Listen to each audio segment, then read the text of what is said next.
Le travail que l'on va vous présenter aujourd'hui a débuté, a connu sa gestation entre 1995 et 1997 au sein d'Aérospatiale, et aussi ses premiers développements. Et que le problème très concret, très pragmatique, les problèmes très concrets, très pragmatiques que pose ce que l'on appelle communément la maîtrise de la complexité, m'ont poussé en 1997 à rechercher à l'extérieur de ce que l'on appelle classiquement la systémique, les sciences appliquées, des solutions opérationnelles et pragmatiques pour faire face aux problèmes rencontrés. Et là, il m'est apparu très clairement que la situation du concepteur ou la situation de l'analyste, confronté par exemple au besoin de faire des études d'impact, d'environnement ou autre, était tout à fait similaire à celle du physicien opérant dans le champ de la physique quantique, puisque là, tout comme dans le premier cas, il n'existait aucune entité donnée a priori et disponible pour être qualifiée, mais qu'il s'agissait véritablement d'une construction que l'on appelle typiquement système, par exemple, mais qui ne disait pas son nom, qui était faite. Et à partir de là, si, toujours dans un souci pragmatique, il m'est apparu que si l'on voulait qualitativement, humainement, techniquement, amener des progrès décisifs dans ces activités, alors il était important de concevoir un cadre formalisé et outillé dans lequel elles puissent s'inscrire. Alors je distinguerai véritablement deux époques. Il y a eu l'époque 1997-2006 où les travaux qui ont été faits, tant sur le plan conceptuel que sur le plan appliqué, mais de façon tout à fait cachée, se sont fondés sur ce que je comprenais de la mécanique quantique, mais par analogie. Ça fait penser à. À partir de 2006, par contre, et de ma rencontre avec MCR, qui a été un véritable choc psychologique, certains ici en sont témoins, un choc instantané, on peut dire, une sorte d'éclair, comme on est frappé par la foudre. Ces travaux ont tout à fait basculé pour devenir cette fois, non pas une inscription par analogie ou par source d'inspiration, mais une construction tout à fait formelle. Le but du jeu dans la journée aujourd'hui, ça va être finalement, au travers de cas pratiques, au travers des applications conceptuelles et outillées qui ont pu être réalisées, jusqu'en 2008 dans le domaine technique, jusqu'en 2010 dans le domaine de ce que l'on appelle les descriptions d'usage, la différence entre concevoir un avion et puis le piloter. Je suis pilote moi-même, donc je connais bien la différence. Eh bien,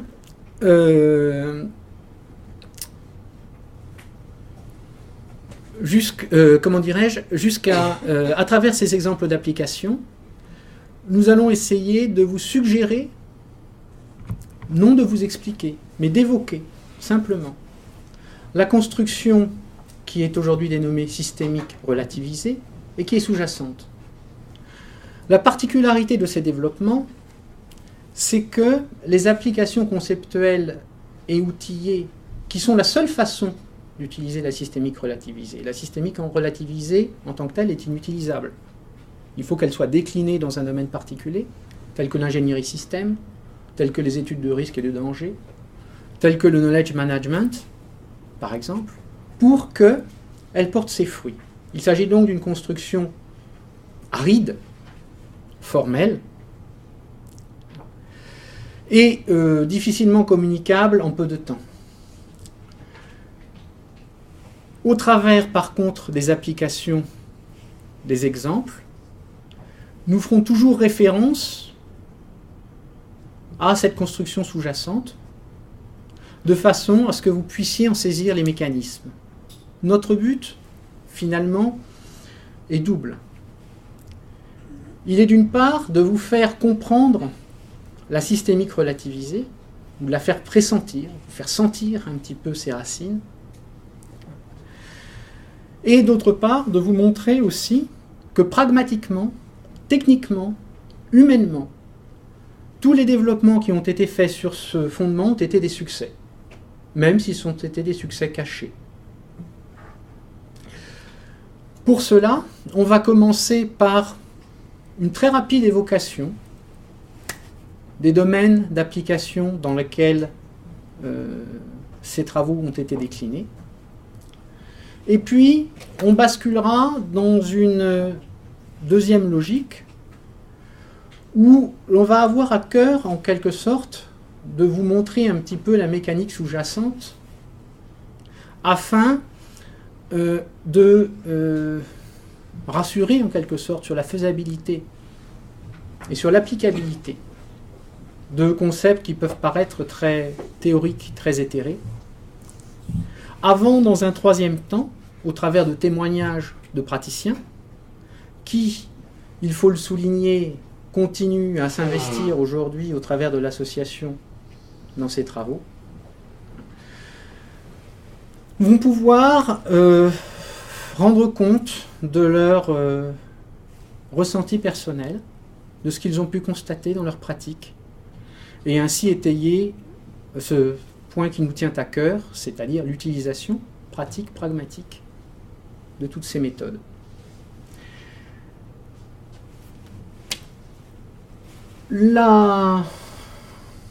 Si l'on parle maintenant de la systémique relativisée, si on se recentre, si on l'évoque, la chose la plus évidente, quand on parle d'ingénierie système et quand on parle de système en règle générale, c'est cette troisième phrase. C'est que chacun, la notion de système, dans les esprits, quand on en parle, a la même connotation qu'une table, qu'une chaise. Elle existe là, physiquement, elle est donnée. Or, il se trouve généralement qu'il est à peu près impossible d'obtenir un consensus sur ce qu'est véritablement un système. C'est un terme premier qui reste à définir. Ou plus exactement, les définitions en sont tellement innombrables que l'on finit par vraiment se demander ce que ce terme peut bien vouloir dire par rapport à des termes voisins que l'on peut utiliser, telle quantité, même tel qu'objet.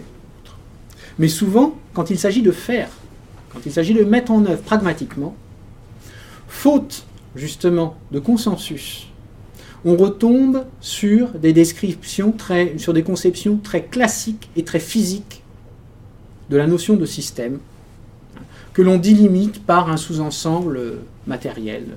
On dit ça, c'est mon système. C'est le cas le plus courant, et c'est un cas qui constitue véritablement une impasse. Donc, pour qu'une inframéthode ou un infracadre tel qu'elle sert soit utilisable, je me suis donné 3 buts au départ. Le premier, c'est que elle devait revêtir un caractère formel, ne serait-ce que pour se protéger des libertés que l'on peut prendre, que je pouvais prendre moi-même par rapport au développement. Les mots sont... On se laisse toujours piéger par les mots, de façon très très facile. Et dès l'instant que les développements atteignent une certaine maturité, on perd le contrôle finalement de ce que l'on a initialement construit. Deuxième chose, c'est que si l'on veut pouvoir outiller, comme ça a été le cas, un infracadre, et donc par là même aussi ses applications, il faut avoir un cadre formel pour développer une informatisation.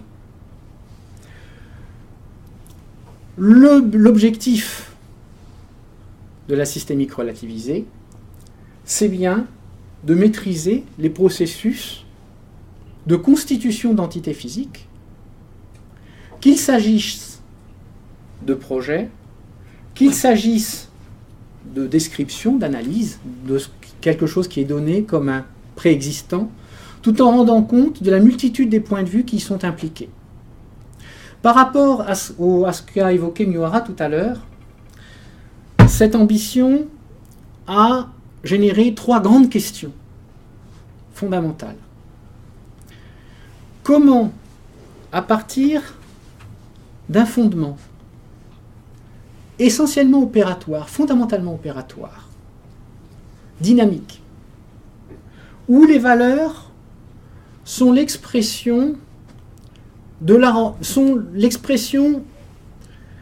l'interaction indémêlable entre ce que l'on prend comme référence et ce sur quoi on agit, comment diable peut-on restituer une notion d'entité persistante dans le temps et évolutive comme on les connaît tous et on les pratique quotidiennement dans l'industrie, dans la physique classique. Premier gros défi. Deuxième problème, comment introduire sur des fondements qui sont scientifiques et où a priori on décrit ce qui est, comment introduire les notions d'anticipation, c'est-à-dire les notions de projet, d'innovation, où on ne décrit pas du physique, mais on conçoit, on spécifie avant qu'il y ait le moindre début de réalisation, ou ce qui est aussi valable pour des notions telles que les notions d'hypothèse, la formulation d'une hypothèse, ou de prévision. Deuxième problème majeur auquel il a fallu se confronter. Et le troisième, c'est que pragmatiquement, eh bien,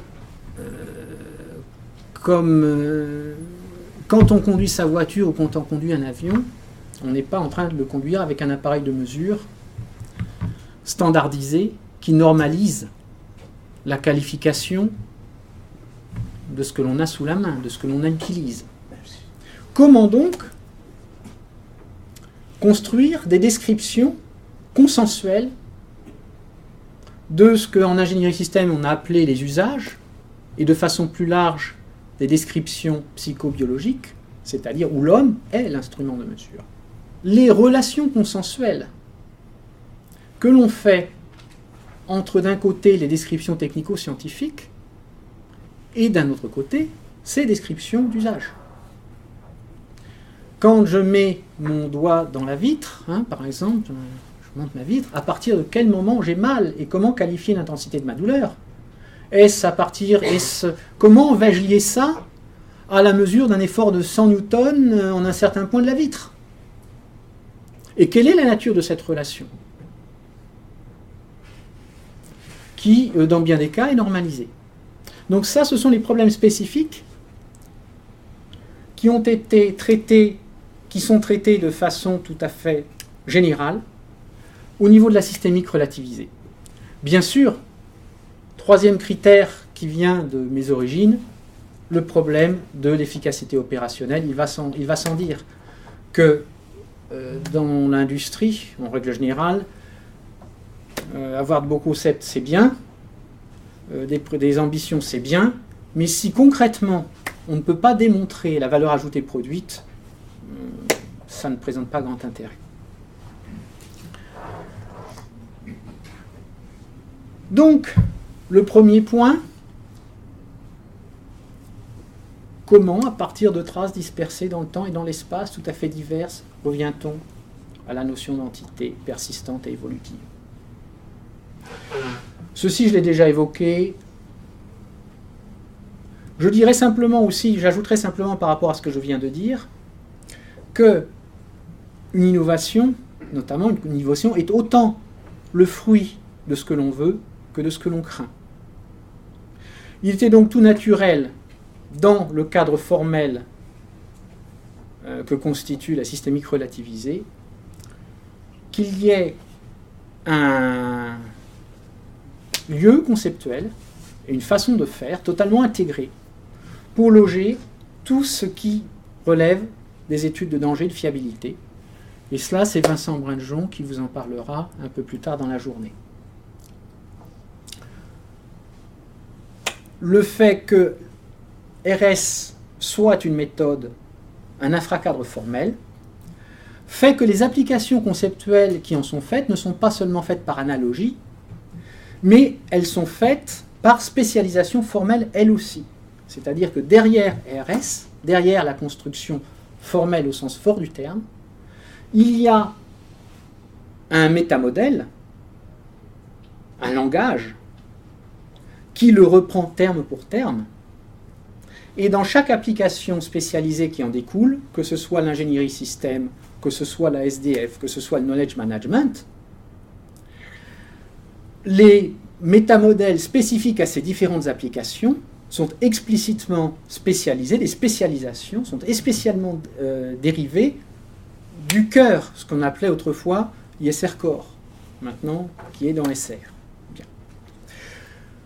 Quelle est l'importance d'un métamodèle, puisque je viens d'évoquer le mot? Quand on se situe au niveau d'un infracadre, le but du jeu, c'est de pouvoir construire des modèles conformes à la méthode. Donc le métamodèle a pour finalité de permettre, doit être le cœur du développement d'outils, d'ateliers, qui permettent effectivement aux praticiens de faire ces modèles. C'est la raison d'être des métamodèles. Et ça, Éric Campeau, au travers justement de, sans doute en début d'après-midi, Éric Campeau vous permettra de saisir aussi comment justement, concrètement, ces métamodèles sont les cœurs vivants des moyens qui sont mis à disposition, ou qui ont été mis en disposition pour faire. Ce qui évite une perte, comment dirais-je, une perte d'efficacité remarquable, ce qui évite, ôte tous les problèmes d'interprétation, et qui en même temps guide totalement le concepteur, sans jamais le priver de liberté, on le verra, mais dans un cadre qui assure la consistance et la cohérence de ce qui est exprimé, qui est le but du jeu.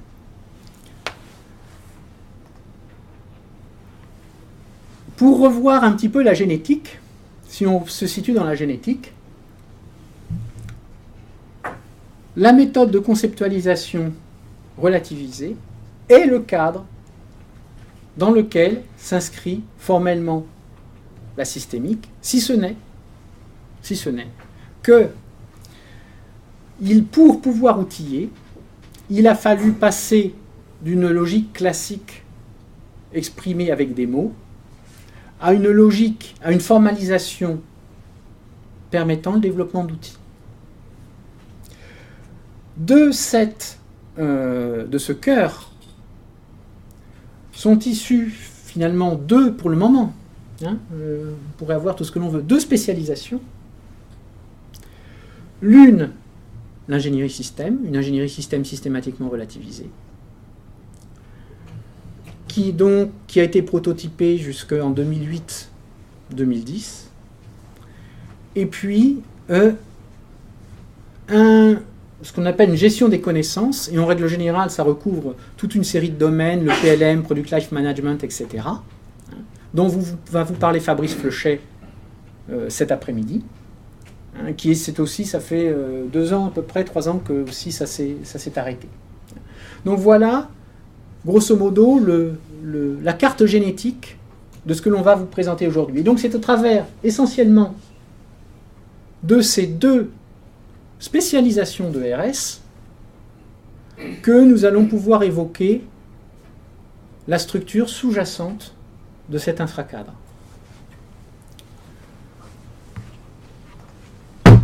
Alors maintenant, je continue, j'embraye directement sur la partie ingénierie système à proprement parler.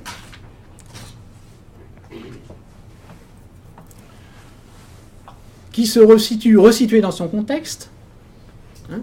L'ingénierie système relativisée, pour ceux qui connaissent, c'est un petit peu comme, si je fais un parallèle avec l'informatique, c'est un petit peu comme les langages MOF par rapport à UML, c'est-à-dire que la problématique a été abordée dans un problème, dans un cadre très spécialisé, qui est celui de l'ingénierie système industrielle, et de là, on a découlé une généralisation qui, maintenant, finalement, est applicable à bien d'autres domaines, se retrouve de portée beaucoup plus générale que les origines dont elle est partie.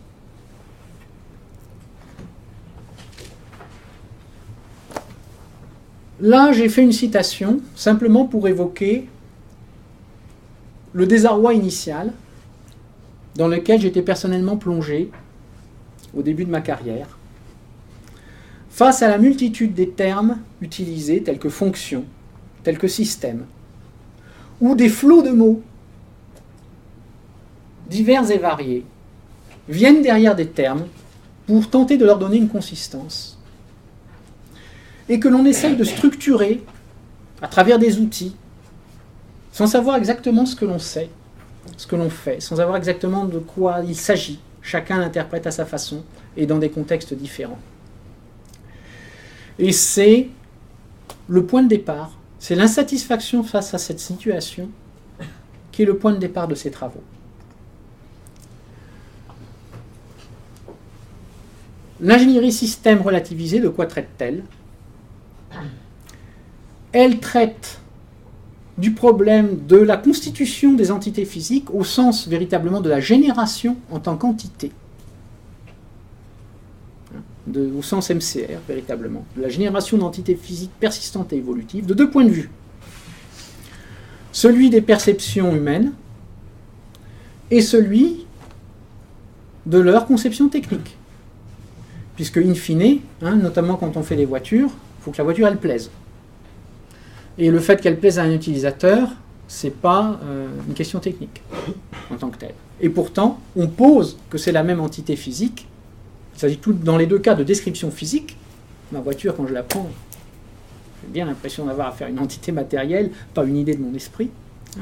Donc, dans les deux cas, il s'agit bien de description physique, mais de nature tout à fait différente, qui peuvent être tout à fait détaillées dans les deux cas. Autrement dit, il ne faut pas croire que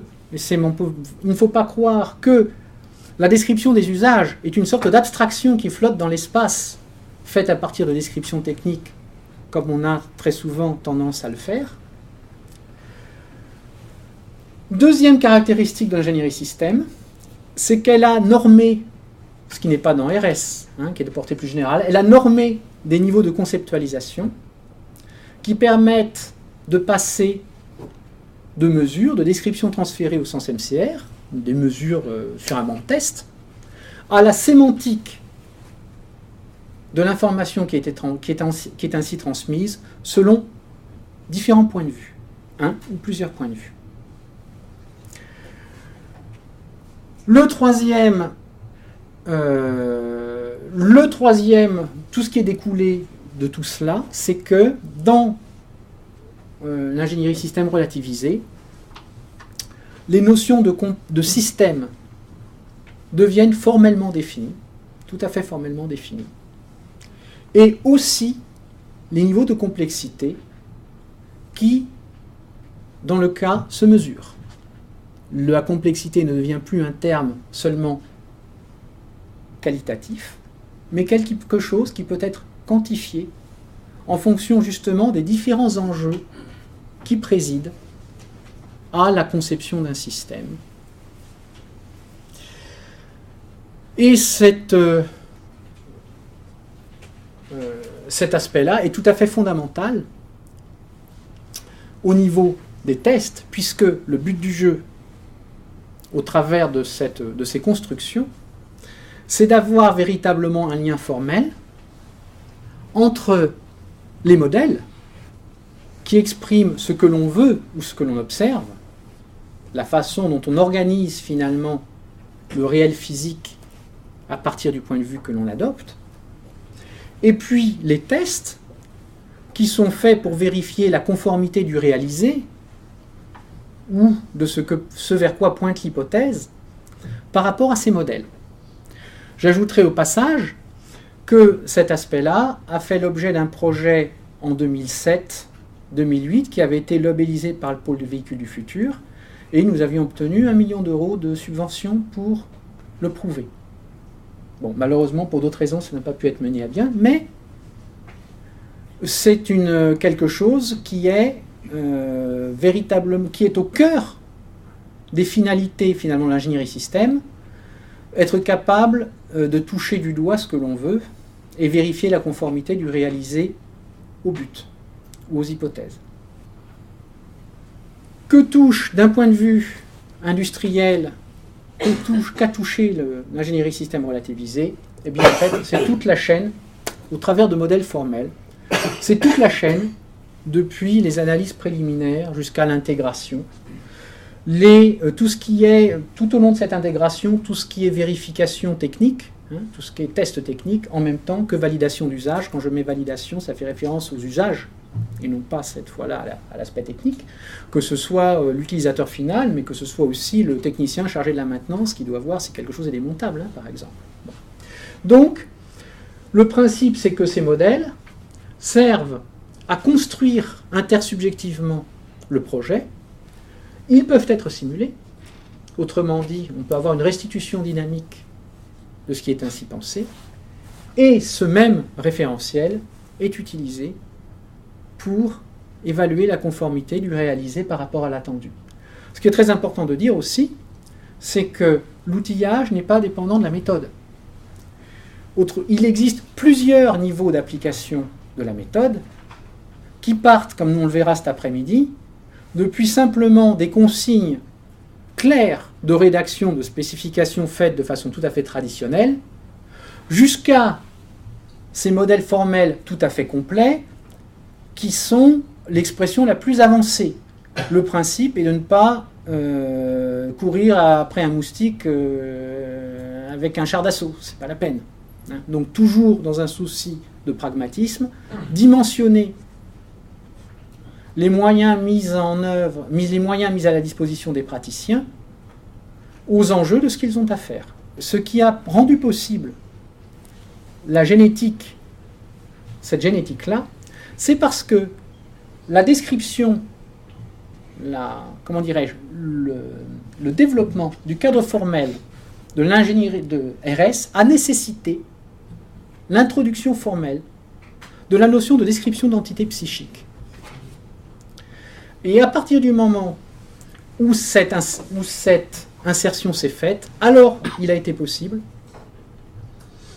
d'en tirer d'autres spécialisations, telles que la gestion de connaissances, où l'on n'a plus affaire à la gestion d'entités, ou à la, à la génération et à la qualification d'entités physiques, mais à la gestion des processus de génération et de qualification de ces entités.